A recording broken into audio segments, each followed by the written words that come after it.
الانتفاع والإفادة والاستفادة والحث على التمسك بكتاب الله وسنة رسوله والدعاء إلى الهدى والدلالة على الخير ابتغاء وجه الله ومرضاته وقربه وثوابه.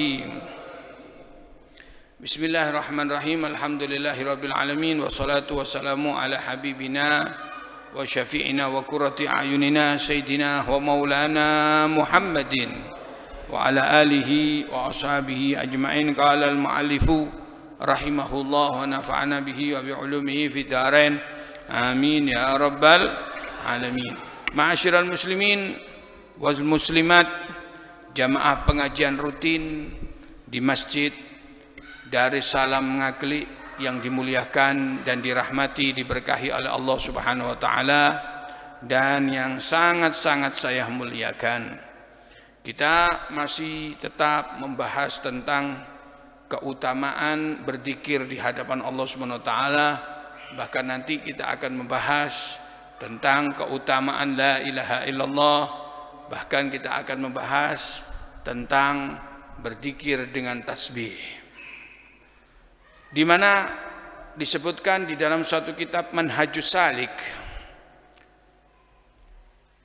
li Syekh Ali Al-Marsofi. Ali Al-Marsofi rahimahullah berkata, wa syara'ituhu wa adabuhu alladhi 20 fanakhtaru minha ba'daha. Adapun syarat-syarat berzikir dan adab-adabnya berzikir itu banyak sekali, ada 20 bahkan. Kami, kata Syekh Al-Marsofi, hanya memilih sebagian saja. Yang pertama, adab di dalam berzikir dan syarat di dalam berzikir adalah at-taubah, yaitu terlebih dahulu yang berzikir hendaknya memperbanyak taubat kepada Allah Subhanahu wa ta'ala. Jangan sampai dia mengatakan astagfirullah, ya Rabb aku minta ampun kepadamu, tapi sisi lain istighfarnya butuh istighfar, istighfarnya butuh istighfar. Kenapa? Dia mengatakan astagfirullah, astagfirullah, astagfirullah, astagfirullah, mari wiritan maksiat. Ya, nah ini istighfarnya butuh istighfar. Kalau kepingin wirid tersebut, dzikir tersebut betul-betul Anda merasakan dzikir tersebut buahnya dan Anda mendapat rahmat, mendapat barakah, harus diawali dengan betul-betul taubat kepada Allah Subhanahu wa ta'ala. Hatinya betul-betul pasrah, taubat, ngakui dosa, tidak mau maksiat lagi. Kalau mengenai tersentuh maksiat lagi itu bisa biasa, lumrah itu zaman sekarang ini. Kita kadang-kadang taubat, nangis, dzikir kepada Allah, istighfar kepada Allah, gak mau maksiat, tapi keluar kena maksiat lagi. Jangankan keluar rumah, di dalam rumah pun pegang HP kena maksiat lagi.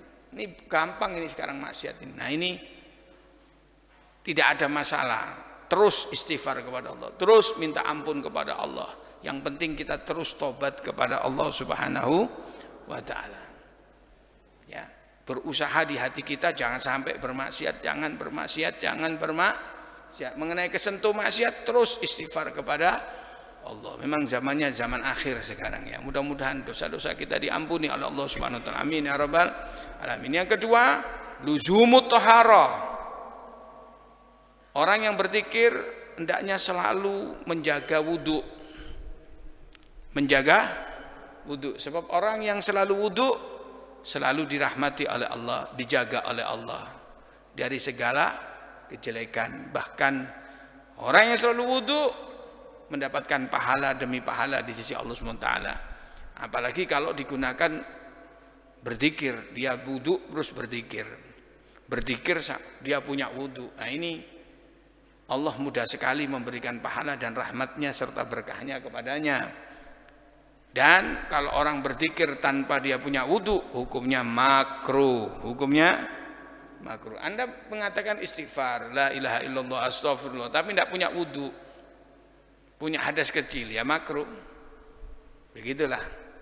Yang dianjurkan adabnya adalah Anda selalu punya wudu untuk berzikir di hadapan Allah Subhanahu wa taala. Karena yang Anda sebutkan ini adalah ucapan yang mulia, yaitu nama Allah, nama Rasulullah, sifat Allah, ya Arhamar Rahimin dan sebagainya. Ini butuh wudu, butuh badan kita ini bersih, ya. Kemudian yang ketiga adalah an yastamidda bi qalbihi inda syuru'ihi fi dzikril bihimma. Kalau berzikir itu hendaknya konsentrasi betul. Betul-betul ketika berzikir itu menyatukan dirinya dengan apa yang dibaca, sehingga zikir itu merasuk kepada dirinya. Ketika mengatakan Allah, Allah, Allah, ya Latif, ya Latif, ya Latif, dia tahu maknanya, ya, dia tahu maknanya. Allah, Allah, ya Latif, ya Latif, yang maha lembut, ya Pak ya. Allah, Allah, Allah, la ilaha illallah. Itu mulutnya berbicara, hatinya ikut berzikir, seluruh tubuhnya pun ikut apa? Meresapinya. Seharusnya begitu, sehingga zikir Anda akan berpengaruh sekali pada diri Anda, sehingga Anda mudah untuk dirahmati, diberkahi oleh Allah Subhanahu wa taala. Bahkan ini yang jarang disampaikan oleh para ulama, ya. Saya kasih ilmu, ada namanya Syekh Jibril namanya. Orang namanya Syekh Jibril, jenenge malaikat Syekh Jibril, ya. Nah, qaddasallahu sirrahu, mudah-mudahan Allah memuliakannya. Amin ya rabbal alamin. Kata beliau, fa idza ibtada'a bidzikr falyahdur surata syaikhihi fi qalbi. Sampai catat ini. Siapapun dari kita kalau mau berzikir kepada Allah, kalau kepingin betul-betul zikir kita ini nyambung sampai nang Kanjeng Nabi Muhammad SAW, sampai catat ini. Kalau kita kepingin zikir kepada Allah dan zikir kita ini nyambung sampai ke hatinya Nabi Muhammad SAW, kata Syekh Jibril mengatakan, ketika kamu berzikir, hadirkan sosok guru kamu, hadirkan wajah guru kamu, hadirkan pribadi guru kamu. Jadi ketika mengatakan Allah, Allah, terbayang sudah di matanya. Mungkin kiai sampean yang sampean cintai, guru sampean. Ya, kalau model saya ketika mengatakan Allah, Allah, Allah, sudah hadir guru-guru kita. Al-Habib Umar bin Hafid, Al-Habib Ali Masyhur, Al-Ustadz Abdul Abdun, Al-Habib Abdullah bin Syihab, dan guru-guru yang lainnya. Allah, Allah, Allah. Jadi dihadirkan semuanya. Pikiran kita, mata kita, sanubari kita sibuk dengan ini, menghadirkan orang-orang yang soleh ini. Allah, Allah. Sehingga yang kanan, yang kiri ini nggak tahu siapa sudah. Urusan dunia apalagi di luar, hanya sibuk dengan ini toh. Allah, Allah, Allah. Nah, ketika kita menghadirkan guru-guru kita ini, hati kita menghadirkan guru-guru kita, dan hati kita pun kita tancapkan ke hati guru-guru kita. Allahumma sholli ala Muhammad. Maka hati guru kita, kata Syekh Jibril tersebut, galbu syaikhihi yuhaddi galba syaikhi syekh ila hadratin nabawiyah. Kata beliau mengatakan, galbu syaikhihi yuhaddi galba syaikhi syekh ila hadratin nabawiyah. Kalau begitu hatinya gurunya tersebut akan mengikuti, hatinya dia akan mengikuti jejak gurunya, hatinya gurunya. Dan hatinya gurunya akan mengikuti hatinya gurunya. Hatinya gurunya terus sampai ke hati Nabi Muhammad sallallahu alaihi wasallam. Allahumma sholli ala Muhammad. Kalau sudah begitu nyambung sudah. Zikirnya ini nyambung sampai dari hatinya ke hati gurunya, ke hati gurunya, ke gurunya, ke gurunya, sampai ke Nabi Muhammad SAW. Karena wiritan tersebut bersilsilah, berijazah. Allahumma shalli ala Muhammad. Nah itu kalau sudah demikian, Anda bisa merasakan hebatnya zikir di hati Anda. Anda bisa mendapatkan buah hasil zikir tersebut. Anda bisa menikmati zikir tersebut. Anda bisa dirahmati, diberkahi oleh Allah. Anda bisa nyambung ketika berzikir tadi dari ruh ke ruh, dari hati ke hati, sampai ke hati Nabi Muhammad SAW. Allah, Allah, Allah, Allah, Allah, sampai hadirkan guru-guru sampean. Allah, Allah, Allah. Ketika nampak, maka dari hati itu nyetrum.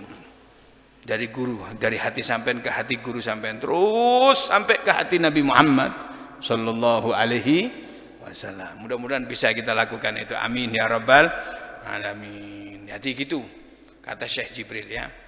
Ini jarang diungkapkannya Pak ya. Makanya kita kalau lihat orang-orang soleh-soleh itu berzikir begitu antengnya gitu ya. Ya ini carane dalam berzikir, tahu caranya. Kalau kita kan pokoknya pegang tasbih, la ilaha illallah, la ilaha illallah, wis mari wis. Hasilnya mana? Tidak ada. Hasilnya wis pokoknya mari wirid jumlah sakmene mari. Enggak. Tapi coba mereka ketika zikir begitu menikmati. Allahumma sholli ala Muhammad. Begitu nyambung zikirnya dia ini nyambung. Bahkan kalau sudah jadi dikasih pangkat kewalian, wah itu sudah zikirnya dia itu betul-betul memberkahi semuanya. Allahumma sholli ala Muhammad. Yang keenam, yang berikutnya adalah tadyibu majlis dzikir bi raihati thayyibah. Ketika berzikir, tempat berzikir itu hendaknya ditaburi wangian. Itu adab, itu tata krama. Kalau kita mau istighosahan, ojo ambu apek di tempat yang ambune apek. Umpamanya maaf ya, ayo dzikir istighosah di mana? Di rumahnya fulan. Ketika masuk di rumahnya fulan ambu peceren. Peceren munggahi loh Pak ya. Biasanya kan gitu ya. Ambu apa? Bau gak enak. Nah ini suasana kayak begini ini makruh untuk kita berzikir. Paham nggih? Kenapa kok makruh? Tidak mengundang malaikat. Tidak mengundang malaikat. Di antara yang bisa mengundang malaikat rahmah adalah tempat itu berbau wangi. Bakarkan bukhur atau kemenyan Arab. Bukhur loh Pak, kan murah itu. Belikan itu 10.000 apa. Sudah diubeng no. Sunnah Kanjeng Nabi Muhammad SAW. Masjidnya Rasulullah dikasih bukhur. Allahumma sholli ala Muhammad. Masjidnya Rasulullah dikasih kemenyan Arab. Wangi. Nah, ketika dalam posisi wangi gitu Anda berzikir, maka ulama mengatakan disitulah la takhlu anil malaika wa an mu'minil jin. Di situ majelis itu tidak akan kosong dari malaikat dan tidak akan kosong dari jin-jin yang mukmin dan jin-jin yang muslim. Bahkan jin mukmin, jin muslim hadir di situ. Allahumma sholli ala Muhammad. Kenapa? Karena baunya wangi, ditambahi zikir nang Gusti Allah. Paham nggih? Nah, ini sampean umpamanya di kamar sampean seneng zikir. La ilaha illallah. Punya tempat sendiri di rumah sampean. Jangan berbau gak enak. Semprot, set dengan bau yang wangi. Apa iki? Sisa iki adab tata kramane tempat di mana tempat itu digunakan untuk berzikir supaya mengundang malaikat-malaikat rahmat. Oleh dukun niku Pak ngundang jin, ngundang gundruwo, kuntilanak, Mbak Kunti, ya. Pocong. Lah bakar-bakar apa? Bakar kemenyan sing gak enak-enak. Dibakar buak. Minyak iku barang minyak nyong-nyong. Minyak sing gawe keris lho Pak. Diumbak keris minyak nyong-nyong bung wambune waduh. Itu mengundang apa? Bukan mengundang malaikat, tapi mengundang gundurwo, setan. Itu teko kabeh, Pak. ya, ndas glundung, ya, pocong, ya, tuyul, ya. Wes iku teko kabeh. Kena apa itu? Minyak tadi itu, minyak yang apa, bau yang enggak enak itu. Begitu juga sebaliknya, ketika kita dzikir kita pakai minyak yang wangi. Setan yang ngalih, yang datang malah malaikat. Makanya Pak, dimakruhkan kalau sampean pakai minyak nyong-nyong itu makruh. Kayak Ihsan Jambas dalam kitab Manahijul Imdadnya mengatakan pakai minyak yang berbau gak enak itu, yaitu minyak nyong-nyong, makruh. Wape di sak masjid dikuweki, barang diambu, kon ngelu cetak, nyelo langsung ya, wambune digosok gak mari-mari, makruh. Minyak keris itu udah usah digawe di masjid, ya. Beli minyak yang harum-harum, banyak, murah, ya, semacam itu. Allahumma shalli ala Muhammad. Kemudian lubsul libas at-taif hillan wa raihatan. Dikatakan di sini berikutnya adalah adabnya adalah memakai pakaian yang baik, hillan rapi, wa raihatan dan berbau sedap. Pakai pakaian yang baik, rapi dan berbau sedap kalau berzikir. Jangan dari pasar klambi sing digawe di pasar digawe zikir. Padahal duwe klambi akeh. Ya. Nah, ini tidak punya adab di dalam berzikir di hadapan Allah, ya. Kalau ketika bilang Allah, Allah baunya bau ikan, ya. Wong klambi sing digawe di pasar digawe zikir. Bau ikan dan sebagainya atau bau keringat dan sebagainya. Ini tidak membuat orang berzikir itu khusyuk. Apalagi nggak mandi, Pak, lebus. Ya, lebus 3 hari nggak mandi sengseng, ya. Asengseng, ya. Nah, itu tidak akan masuk zikirnya itu, tidak dicintai oleh malaikat, ya. Ma'asyiral muslimin rahimakumullah. Lalu yang berikutnya adalah al-ikhlas wa huwa tasfiyatul amal min kulli syaub. Ikhlas itu adalah menjernihkan amal min kulli syaub, dari cacat dan celah. Jadi kalau zikir diusahakan harus ikhlas karena Allah Subhanahu wa taala. Ojo sampai zikir kepingin dipuji enggak. Buat apa itu? Zikir ingin jadi bisa hilang. Nanti kalau hilang dianggap hebat sama orang-orang. Buat apa itu? Ya Pak, ya. Jadi zikir itu karena Allah, untuk meraih ridho Allah, supaya dosanya diampuni, supaya dapat rahmat. Begitu Pak. Itu ikhlas kan, sama namanya zikir ikhlas karena Allah, ya. Allahumma shalli ala Muhammad. Kemudian bagaimana Ustadz kalau berzikir dengan supaya kita khusyuk, kita berzikir pakai subha, pakai tasbih. Ini hukumnya bagaimana? Hukumnya sunnah ini, berzikir ini pakai tasbih. Baik, kita ungkap mengatakan Allahumma shalli ala Muhammad. Kalau enggak pakai tasbih tapi pakai driji bagaimana? Wis podo sunai. Ya Pak, ya. Di sini dikatakan sabata anna Nabi SAW kana yaqidu tasbih biyaminihi. Telah ditetapkan bahwasanya Nabi SAW itu yaqidu tasbih, menghitung zikir dengan yaminihi, dengan tangan kanannya. Rasulullah kalau tasbih pakai ini, driji ini, jari-jari. Jari-jari kah? Kanan. Astagfirullah. Paham ya? Pakai jari kanan.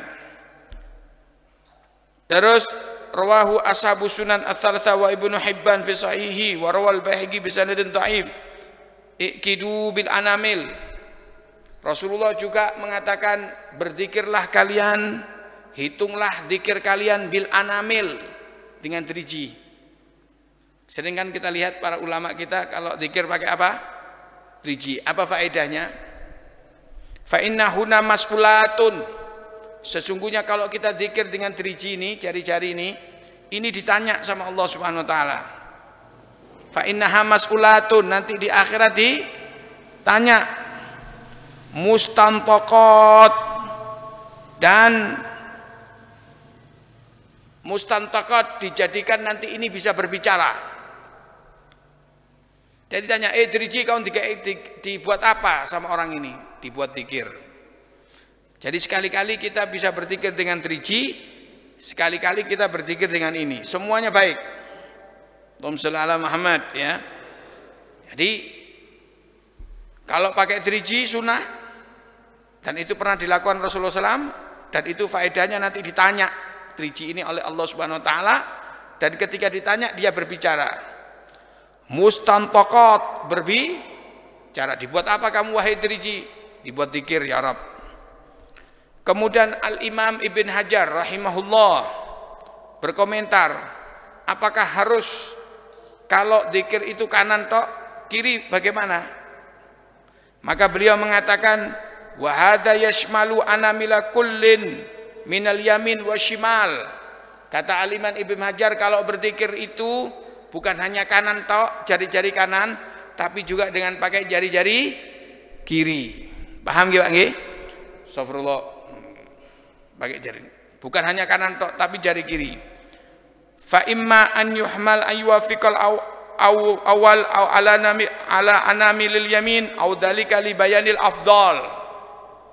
Tapi kenapa di hadis itu dikatakan bahwasanya Rasulullah kalau zikir pakai jari-jari kanan? Itu dari segi keafdolan, dari segi utama. Rasulullah pakai jari-jari kanan itu lebih utama, tapi tidak menafikan, tidak meniadakan bahwasanya pakai zikir pakai jari-jari kiri tetap hukumnya boleh ya, semacam itu. Allahumma shalli ala Muhammad. Kemudian kalau pakai tasbih perlu diketahui, an Abi Hurairah annahu kana lahu khaitun fihi alfu uqda. Annahu kana lahu khaitun fihi alfu uqda. Abi Hurairah radhiyallahu anhu itu punya tasbih nih, subhan. Isinya itu kayak begini, isinya 1000. Isinya berapa? 1000. Iki lak mek 100. Ini 1000 Abu Hurairah. Fala yanamu hatta yusabbihabi. Abu Hurairah tidak tidur terlebih dahulu kecuali bertasbih 1000 kali dan sebagainya. Wa fi riwayat kana yusabbihu bin nawah.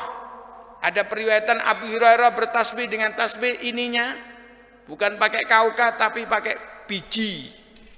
Bijinya kurma dibuat tasbih. Allahumma shalli ala Muhammad ya. Lah kalau ada orang yang mengatakan pakai tasbih bid'ah, dhalalah, tidak pernah dicontohkan Rasulullah, Abu Hurairah kok memakai? Berarti Abu Hurairah embai bid'ah berarti, rojone bid'ah berarti. Begitu? Ya salah dong. Abu Hurairah tidak melakukan semacam ini kecuali mencontoh Kanjeng Nabi Muhammad SAW. Abu Hurairah melakukan ini kecuali diperbolehkan oleh Rasulullah Shallallahu Alaihi Wasallam. Kalau dilarang tidak mungkin Abu Hurairah melakukan semacam ini. Betul apa enggak? Iya, wong sahabat itu semua yang ditiru adalah Kanjeng Nabi. Itu sahabat Nabi Muhammad Shallallahu Alaihi Wasallam. Sampean kalau ketemu Wahabi, semua Wahabi nggih, sing gak seneng maulid, sing tahlil, nggih, sing gampang-gampang ngafirno niku mboten purun tasbihan kayak gitu niku. Mboten purun. Bid'ah, tidak ada contoh dari Kanjeng Nabi Muhammad SAW. Sampean kalau ada orang kayak gitu, sampean katakan sama dia, Abu Hurairah pakai tasbih, bagaimana? Berani kamu membid'ahkan Abu Hurairah? Padahal itu sahabat Kanjeng Nabi Muhammad sallallahu alaihi wasallam. Allahumma shalli ala Muhammad. Bukannya Abu Hurairah saja, bahkan wa fi riwayat fit tasbih, dalam suatu periwayatan fit tasbih bin nawa wal hasa kathiratun anis sahabah wa ba'di ummahatil mu'min. Para sebagian sahabat banyak yang pakai tasbih, dan istri-istri Kanjeng Nabi Muhammad SAW kalau berzikir pakai tasbih. Allahumma shalli ala Muhammad. Bal ra'ahan Nabi sallallahu alaihi wasallam wa hiya tusabbihu bil hasah. Bahkan salah satu istrinya Rasulullah waktu itu zikir pakai tasbih. Dan Rasulullah tahu. Rasulullah melihatnya. Apakah Rasulullah melarangnya? Tidak. Apakah Rasulullah mengatakan bid'ah dhalalah masuk neraka? Tidak. Bahkan dalam periwayatan lain beliau mengajarkan zikir yang lainnya. Allahumma shalli ala Muhammad. Yo, ini Pak harus ada. Bahkan ada hadis ya. Ada orang mimpi Kanjeng Nabi Muhammad SAW lalu mengatakan, ya Rasulullah, berikan aku hadis dari sampean. Di antara hadis itu adalah jangan sampai kamu meninggalkan tasbih. Walaupun tidak tasbihan sakun. Apa itu Pak? Dikesak. Karena orang yang ngesak tasbih walaupun tidak tasbihan dicatat sebagai minadz zakirin. Dicatat sebagai orang yang berzikir kepada Allah Subhanahu wa taala. Kemana-mana tasbih Pak, kayak gini lah Pak, kecil-kecil ini ya. Di pasar ya, ndak gelem tasbih kayak gini ya sing cetekan itu. Ya, harus ada di sini di saku. Jadi sampai ndak kok berzikir tapi dicatat sebagai orang yang berzikir. Kenapa? Di sakunya ada tasbih. Allahumma shalli ala Muhammad. Dan itu anjuran Kanjeng Nabi Muhammad SAW. Nah, kebanyakan orang di sakunya tidak ada tasbih. Yang ada hanya HP, dan HP itu di mana-mana pasti sama dia. Bangun tidur yang digerayai apa? Bukan istrinya. Kalau dulu zaman ada HP yang kalau bangun yang digerayai siapa? Istrinya. Sekarang HP-nya. Nanti HP ku bojone lewat. Nah, HP ya itu sekarang itu kemana-mana HP tidak boleh ditinggal, harus sama dia. Subhanallah ya. Nah itu HP jangan mengalahkan segalanya. Tasbih kemana-mana sama kita, siwak kemana-mana sama kita, minyak wangi harus sama kita. Wong kari ngesak tok ae lho. Dan itu barang yang bagus. Nah, gitu Pak ya. Dikesak sudah. Nah, itu. Kalau ditanya kenapa sampean pakai kemana-mana pakai siwak, kemana-mana pakai tasbih. Saya tidak punya amalan yang istimewa kecuali amalan menghidupkan sunnah Rasulullah.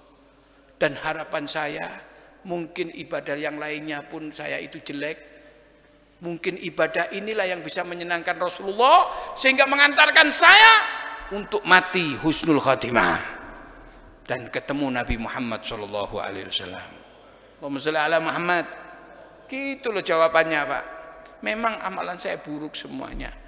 Tapi harapan saya mungkin dengan membawa tasbih, siwak, menghidupkan sunnah Rasulullah, saya dicintai Allah, dicintai Rasulullah, dan bisa mati husnul khatimah dan bisa ketemu Nabi Muhammad SAW. Karena Rasulullah mengatakan, man ahya sunnati faqad ahabbani. Siapa yang menghidupkan sunnahku sungguh mencintai aku. Wa man ahabbani kana ma'i fil jannah. Siapa yang mencintai aku maka bersamaku di surga. Mudah-mudahan kita bisa ketemu Nabi Muhammad SAW. Amin ya rabbal alamin. Allahumma shalli ala Muhammad. Al-Imam Junaid rahimahumullah ditanya, wahai Imam Junaid, kenapa sampean kok selalu pegang tasbih? Apa jawabnya beliau? Simple, dia mengatakan, dengan ini aku iling nang Gusti Allah. Dengan ini aku sampai ke Gusti Allah. Dengan ini aku menyebut nama Allah. Dengan ini aku bisa menghindarkan maksiat kepada Allah. Allahumma sholli ala Muhammad. Oh itu loh Pak, ini yang mengantarkan kita untuk apa? Selalu kontak dan nyambung dengan Allah Subhanahu wa taala. Tasbih, zikir kepada Allah Subhanahu wa ta'ala. Allahumma shalli ala Muhammad. Paham nggih Pak nggih? Nah itu mengenai zikir kepada Allah Subhanahu wa taala. Kemudian adab dan syarat zikir yang lainnya adalah an yakhtara minadz zikir lafdha la ilaha illallah. Kalau berzikir milih zikir. Milih zikir sing enak. Di antaranya adalah kata para ulama di zaman sekarang, kata Al-Habib Zain bin Sumit dalam kitab Al-Fawaidul Mukhtara, zikir sing tepak di zaman akhir ini, zaman yang penuh maksiat, zaman yang penuh kezaliman, zaman banyak ulama-ulama naudzubillah min dzalik, atau ulama imanuhum fi amplopihim, ulama-ulama yang iman mereka ada di amplopihim asoklatihim, ya, yang soklat, ya. Kalau sudah kena amplopihim, maka macam-macam fatwanya. Yang halal yang haram jadi halal, yang tidak boleh jadi boleh. Naudzubillah min dzalik. Yang aliran ahli sunnah wal jamaah sudah berubah warnanya, bisa agama lain bisa masuk katanya. Naudzubillah min dzalik. Ini kalau imanuhum fi amplopihim, berubah semuanya. Ini zaman sekarang banyak ulama-ulama kita sebagai orang awam prihatin. Mudah-mudahan kula kali panjenengan selamat, amin. Keluarga kula kali panjenengan mati husnul khotimah, amin ya rabbal alamin. Banyak ilmu, apal hadis, apal hukum dan sebagainya, bisa baca kitab, banyak apal Quran, apal ini, apal itu, apal ilmu nih. Tapi kalau dia sudah menjadi ulama mati su'ul khotimah, neraka, diadab di dalam kubur, matinya su'ul khotimah. Tetap walaupun itu dia kiai, walaupun dia ulama, kalau sudah makan syubhat, makan yang haram, fatwanya ngawur, naudzubillah min dzalik, matinya su'ul khotimah. Kita walaupun orang awam yang sholatnya biasa, yang gampang-gampang diremehkan orang, kadang-kadang disepelekan orang, mudah-mudahan kita dicintai oleh Allah Subhanahu wa taala. Memang kula kali panjang ndak duwe apa-apa nggih. Modalnya kita cuma pasrah nang Gusti Allah, golek ridhone Gusti Allah, golek selamat mek ngono tok men. Ngoten nah. Kula kali panjenengan potongane golek selamat ae wis ngene. Ya itu, mudah-mudahan selamat semua. Amin ya rabbal alamin. Sudah. Ambil zikir la ilaha illallah.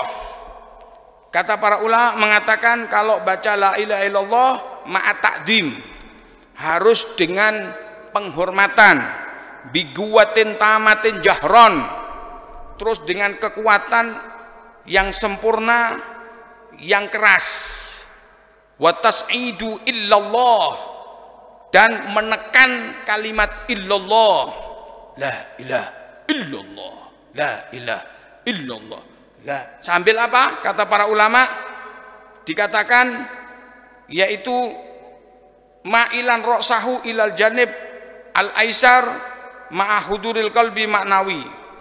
Dia mengatakan la ilaha illallah, la ilaha illallah, la ilaha illallah, ya gitu Pak ya.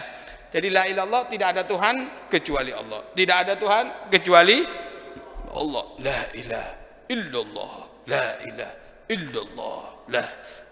Itu adabnya begitu. Jadi noleh kanan kiri itu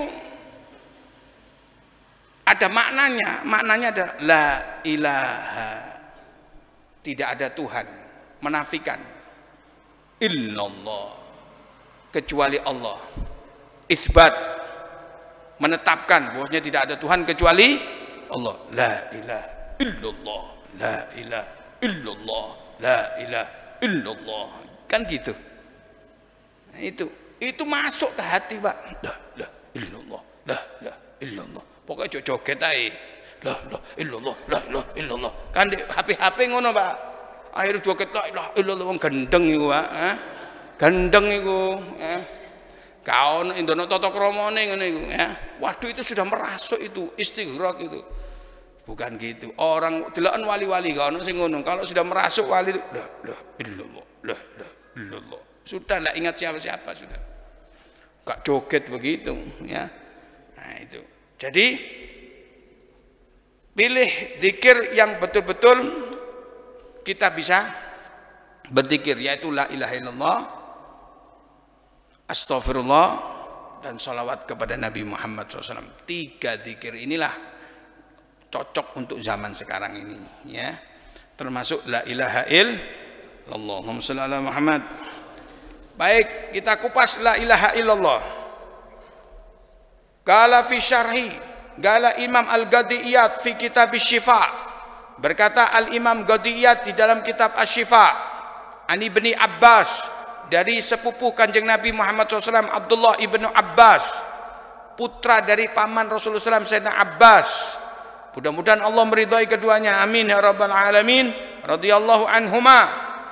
Ala babil jannah maktubun anni ana Allah la ilaha illa ana.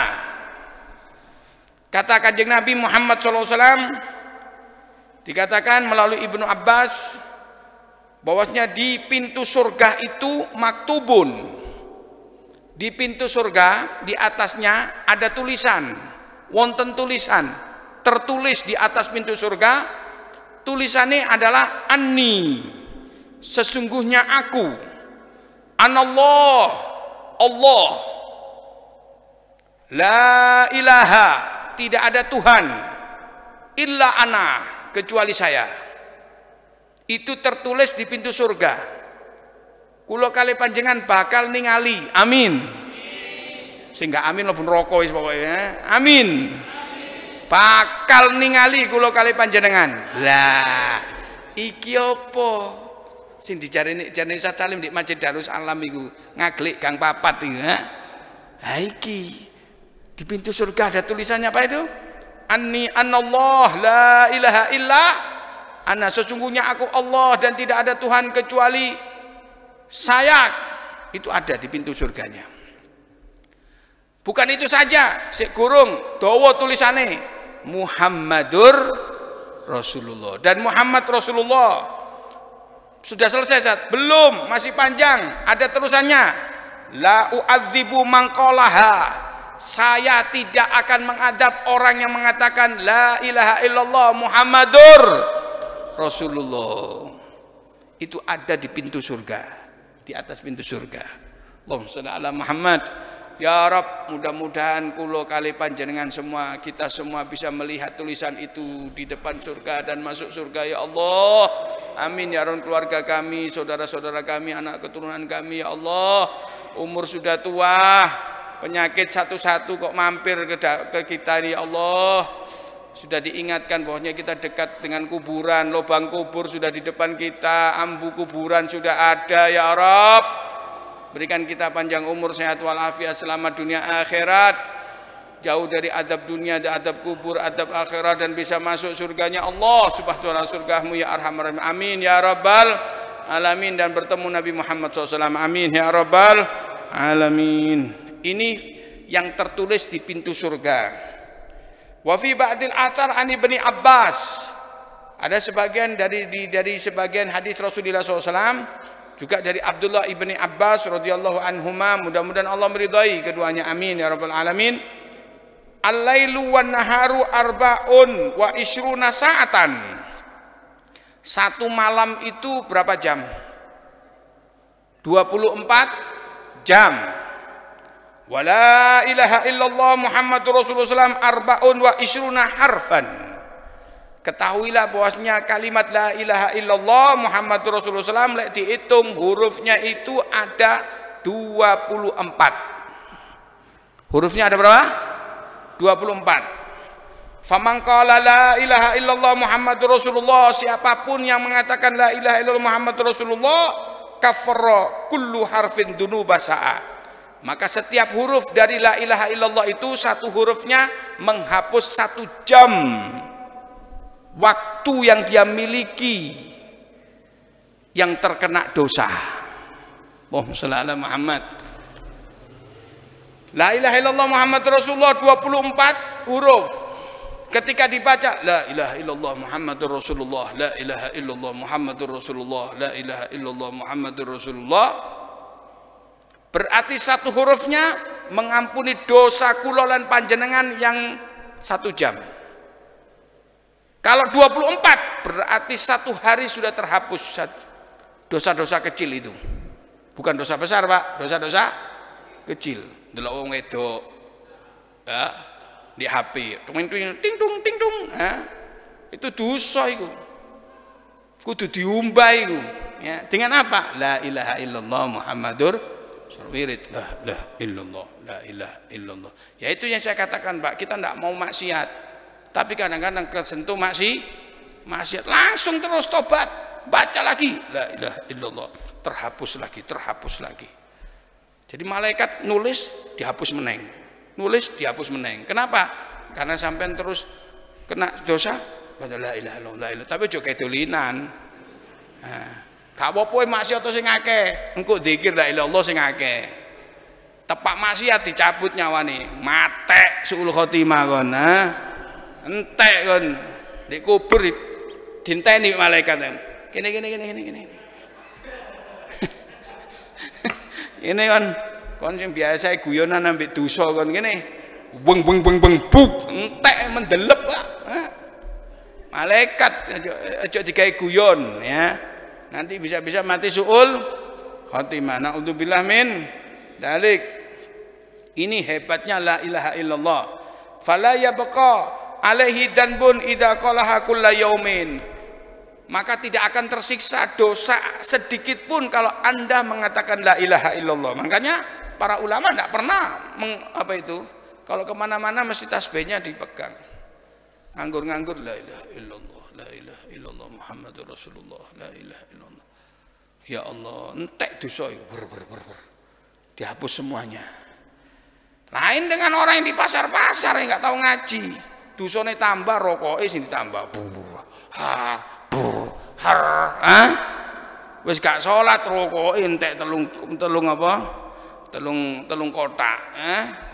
Hati-hati kon dicabut nyawamu mati suul khotimah. Ya Allah, naudzubillah min dalik. La ilaha illallah. Mudah-mudahan kita mati dalam keadaan terhormat. Ya, jenazah kita dihormati. Sebab banyak orang yang mati sekarang jenazahnya tidak dihormati. Mati ini kena kencing manis, jantung di koronano, dikuburno secara protokol. Mari ngono digelondongno. Nak wonten nggih?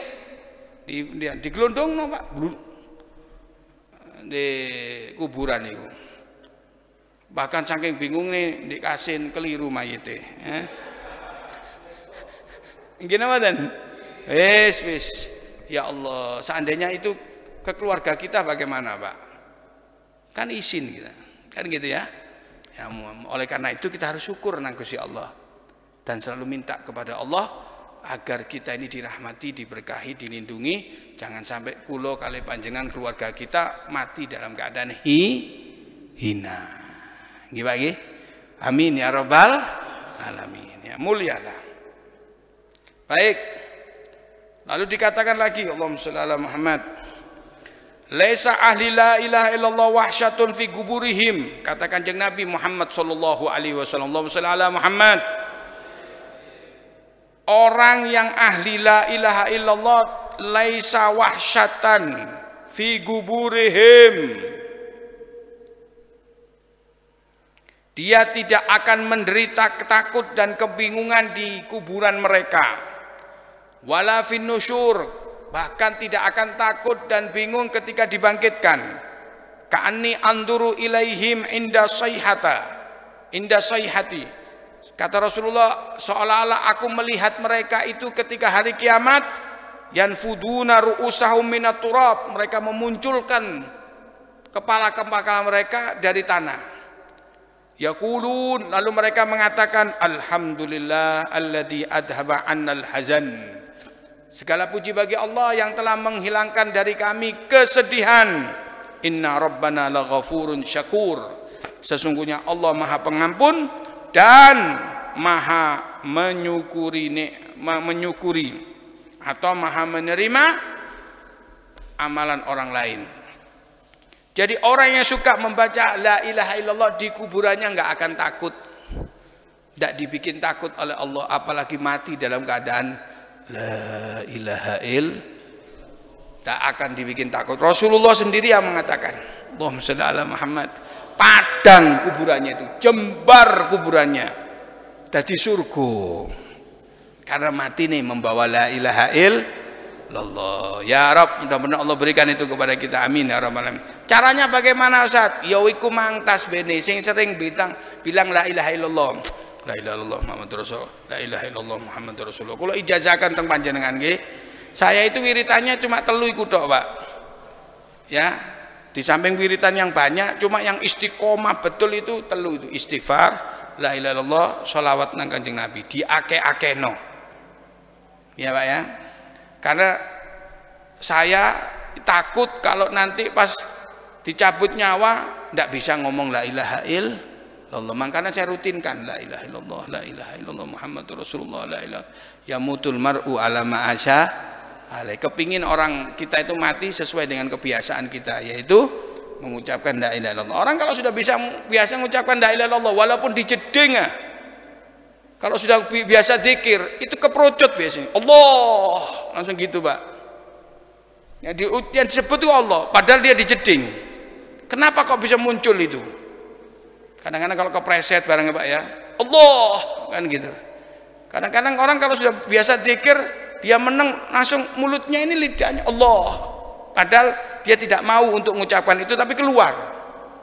Dan itu ada, Pak, dan itu kita rasakan. Allah, padahal dijeding, baru kita tahan. Kenapa? Karena biasa kita. Nanti di sakaratul maut sudah, ketika sampai merasakan rasa sakitnya dicabut, cek nyawa, ini spontan lisan ini, Allah la ilaha, spontan. Karena sampai biasa bilang gitu. Orang biasa tidak biasa bilang Allah la ilaha illallah, maka ketika dicabut nyawanya tidak akan keluar itu Allah la ilaha illallah. Bukan ucapannya dia, bukan kebiasaan dia mengucapkan. Apa yang biasa ucapkan?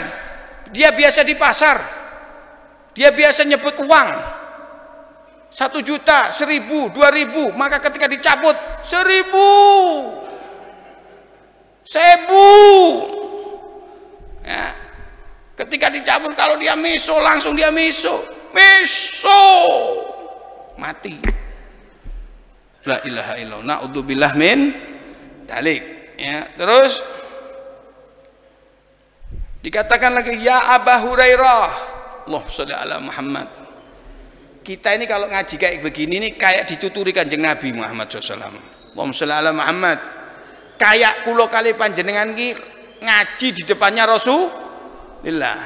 Coba Rasulullah bilang kepada Abu Hurairah, ya Aba Hurairah, wahai Abu Hurairah, lakinu mautakum la ilaha illallah.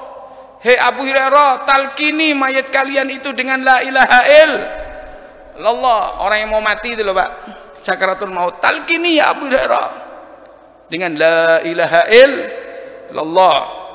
Kenapa ya Rasulullah? Fa innaha tahdimud dunuba hadman. Karena la ilaha illallah akan menghancurkan dosa yang begitu banyak. Ibarat bom. Itu dosa tumpuk di bom, boom. Tepis. Itu la ilaha illallah.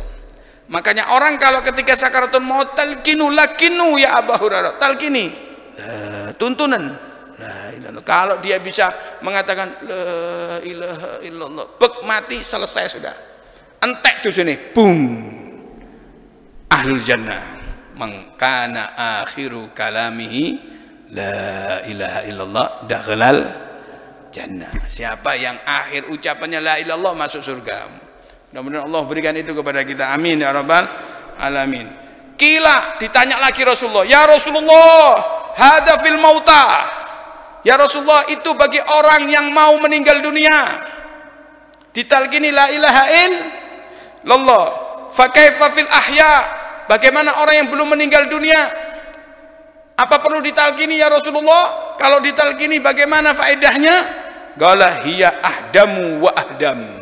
Maka Rasul mengatakan talkinono, karena la ilaha illallah itu ahdamu wa ahdam, menghancurkan dan menghancurkan dosa. Allahumma sholli ala Muhammad. Kita praktekkan nggih Pak nggih. Mari kita praktekkan. Saya dulu kemudian sampai ikuti supaya dosa-dosa kita hancur lebur. Amin ya rabbal. Tidak keluar dari masjid ini kecuali kita tidak punya dosa. Amin ya rabbal alamin. Wong sing gak duwe dosa tidak kena balak, tidak kena corona. Nah, inilah maskernya orang iman ya. La ilaha illallah. Monggo. La ilaha illallah.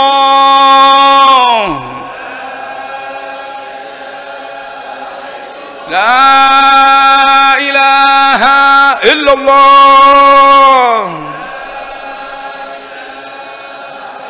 Muhammadur Rasulullah sallallahu alaihi wa alihi wa sahbihi wasallam. Mudah-mudahan kita mati dengan membawa la ilaha illallah. Amin ya rabbal alamin. Hancur semua dosa-dosa kita. Amin ya rabbal alamin. Eman sing gak ngaji ya. Allahumma sholli ala Muhammad. Ya, monggo sing badhe tanglet sebelum saya teruskan, masih panjang. Nggih. Nggih.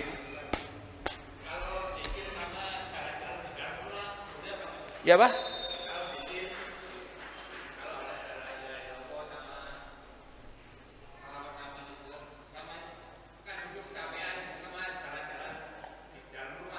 Iya. Kemarin kan sudah. Kita ini dianjurkan punya duduk, punya zikir yang khusus. Yang mana kita bisa duduk lalu menghadap kiblat. Seperti baca Rotibul Haddad, baca Rotibul Atos, baca Wirdul Latif, baca apa itu? Sakron. Ini wiritan-wiritan khusus di mana harus kita miliki dan kita menghadap kiblat. Nah, selain daripada itu kita dianjurkan tetap untuk berzikir walaupun tidak duduk menghadap kiblat, sambil jalan-jalan, sambil layan, baca sholawat, tidak ada masalah. Ya, bahkan itu anjuran Allah Subhanahu wa taala. Itu luwih apik daripada ndak zikir. Ngoten lho Pak nggih. Allahumma sholli ala Muhammad ya. Sambil jaga toko wiritan la ilaha illallah la ilaha illallah. Bagus ya ya. Itu. Terus unten malih monggo.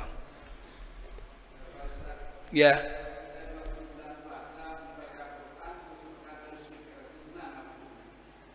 Oh ya. Kalau kita bulan puasa tadarus Al-Qur'an terus pakai speaker, ini sudah kita bahas ya. Dono masalah ya, tapi harus dibatasi ya. Biasanya kalau masjid-masjid jam 9 suara luar sudah di apa Pak? Ditutup. Alasannya seakan tonggo kanan kiri depan belakang gak iso turu. Apalagi ono sing loro untu. Kan seakan Pak nggih? Apa meneng sing ono sing loro butuh istirahat. Maca Quran api, cuma kudu ana tata kramane. Ya. Imam Nawawi dan yang lainnya mengatakan ojo sampai maca Quran tapi kon oleh dosa. Ya apa itu? Mengganggu orang lain ya. Makanya tadarus Al-Qur'an kalau Ramadan jam 9 mati semuanya. Tinggal suara apa Pak? Dalam ya. Wis itu wis ndak ada masalah. Ojo sampai ojo ndur ndak usah. Jero tok ae. Ya ndak sih. Ya. Itu terlalu ya. Semacam itu. Wis. Mudah-mudahan barokah insyaallah. Nggih, monggo.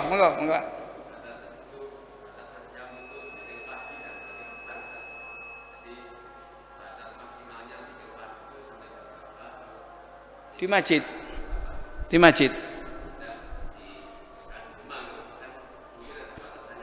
Apa itu? Dzikir apa?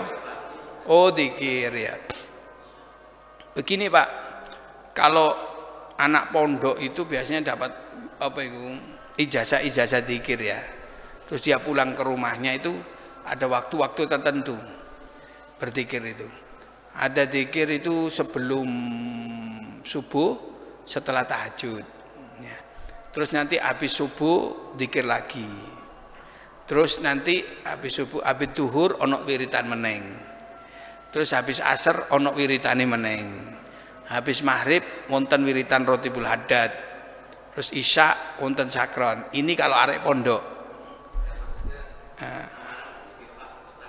Iya, betul, sebentar. Ya itu.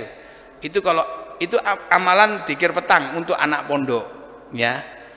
Nah, untuk kita-kita ini, ya, yang dzikirnya biasa-biasa, pagi petang paling banter sampai dzikir itu habis tahajud sampai dzikir. Saisoi. Nah, sampai ndak iso habis tahajud mari subuh. Sampai kapan Ustaz? Ya terserah. Sampai sekarang dzikir berapa kali? Sholawat, umpamanya sholawat 100 kali. Ya sudah. Sampai sholat 100 itu selesai sudah. Itu loh Pak, ya. Terus sampai kepingin masih dzikir saja, enggak apa-apa. Sampai sambil numpak mobil, nyetir mobil atau sepeda motor sambil sholawat. Terserah, enggak ada batasnya. Gitu loh Pak. Nah, terus kalau malam bagaimana? Kalau malam sampai bisa baca ba'dal isya atau mau tidur. Sholawat 1000 kali. Allahumma sholli ala Muhammad. Sholawat 1000 kali. Biasanya orang yang suka wiritan sholawat sebelum tidur itu ngimpini api-api biasanya. Ya, ngimpini api minim ditekani ulama. Ya, minim ditekani guru-gurunya ulama, ya. Iya. Itu kalau wiritan. Tapi kalau sudah langsung